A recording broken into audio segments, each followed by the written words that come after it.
In the midst of our worst recession in Britain, as I said, in 60 years, Britain's largest charity, Red Nose Day, where people wear red noses and put red noses on their cars and go away around and do silly, eccentric English things to raise money for children's charities. Last year, Red Nose Day raised the largest amount of money it's ever raised by far. It's counterintuitive. In recession, you shouldn't be raising as much. There's a reason for that.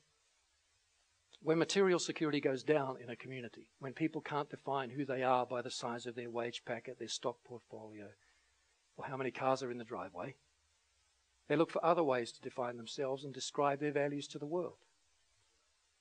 So when material security goes down in a community, altruism goes through the roof.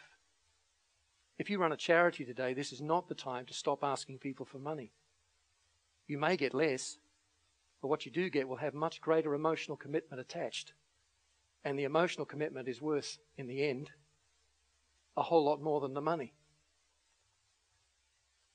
In a study we were involved with last year, one of Britain's leading healthcare authorities found that 14 million people had changed their service provider in the midst of the recession. A bank, a utility, a healthcare agency.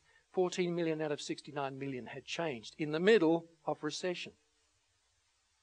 The two top reasons they'd done this is because they didn't feel there was any mutuality in the relationship. Hey, if you work in a bank or run a bank, remember this, people need to know they have a friend at the bank, not just a manager, especially in the tough times. But they also felt there was no possibility for activism.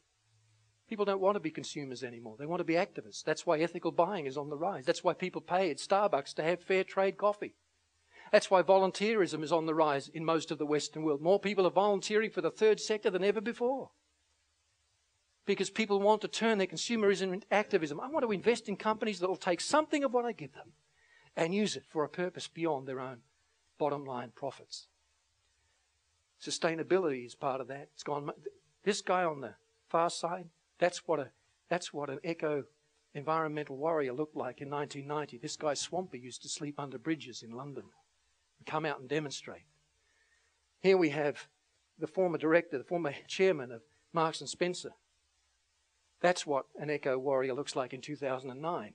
10 years ago, you could hardly find one MBA course that had a sustainability faculty. Today, there's almost none that don't have a sustainability faculty because we know the global issues have gone local. People want to know. People who work with you want to know.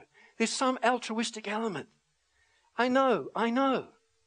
It was Maynard Keynes who said the social responsibility of a company is to make a profit for its shareholders. I know that. No one's expecting you to be Mother Teresa. But the people who are working for you, I think, need this outlet.